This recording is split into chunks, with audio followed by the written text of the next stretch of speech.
Welcome back to Cody in the Cinema, and today I wanted to share with you a few places I've been to on the road that had really cool movie nuggets, Easter eggs, allusions, anything to do with movies that movie fans would love and want to see.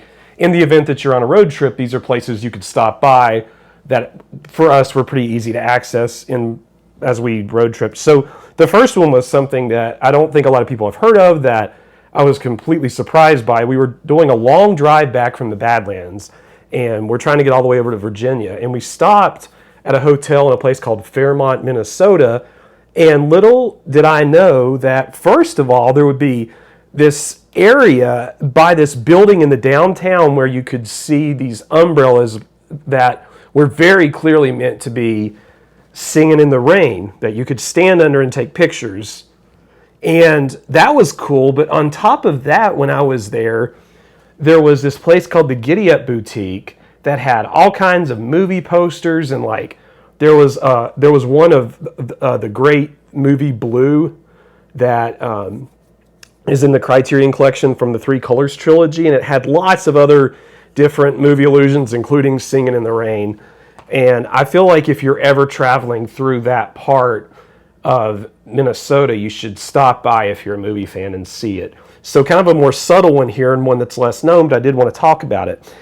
One of the places that I believe, if you're ever driving through Kansas, if like let's say you're going from Kansas City to Denver, you absolutely have to take the 10 or 20 minute detour and go to Wamego, Kansas.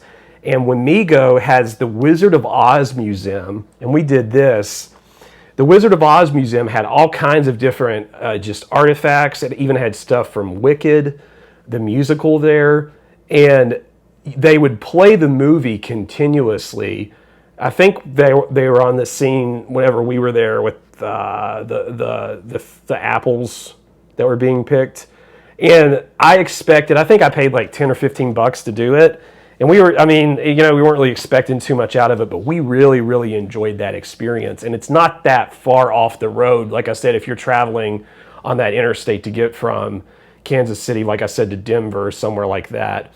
And that was one of our great stop-offs on our Western trip. They also have a Wizard of Oz winery there. They have some murals and stuff downtown. There's a little passageway you can go through that has a lot of the decorations and so forth. It's a really neat little spot that's an absolute must-do for movie lovers on the road. The third one I wanted to talk about, and one of the most iconic movie locations, and this movie location was used both in Dumb and Dumber, and of course we know all about The Shining, Estes Park, the Stanley Hotel. It was so cool to actually be there. We actually got married in Estes Park, and right after we got married, we just went by and had a cup of coffee there on the porch. We had sort of an eloping wedding, and we just had some coffee and just looked at the mountains in the distance and enjoyed the peace and quiet. And that location, I didn't expect. I kind of expected it might be sort of gimmicky or whatever, but man, I really want to go there and stay now in the winter. So if you're a fan of either of those movies, Dumb and Dumber, that's when Lloyd gets completely trashed and when he's supposed to be waiting for Mary, that whole scene takes place there. And then there's the Shining connections as well. I would recommend going by there. And finally, probably as a national parks fan, outside of the movie Shane, which I'm hoping gets a 4K release soon, outside of that, the most maybe iconic use of national park landscapes that I can think of that we've been by is the Devil's Tower in relationship to Close Encounters of the Third Kind.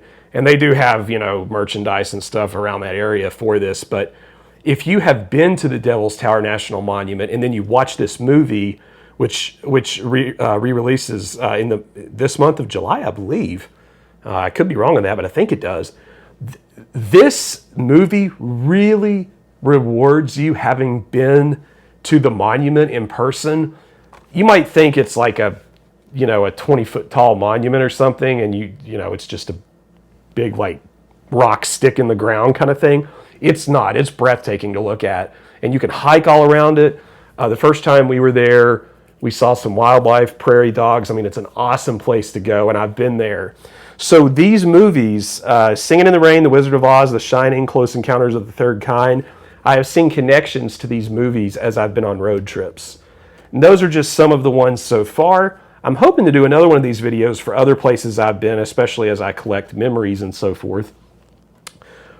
Obviously, there are some pretty famous ones in California that we'll need to get to, but that's a bit far for us. What are some movie locations that you like or related to movies or anything kind of like what I covered here? Let me know in the comments below. This is really where I would love to read for some good ideas on my road trips. And we'll see you next time on Cody in the Cinema.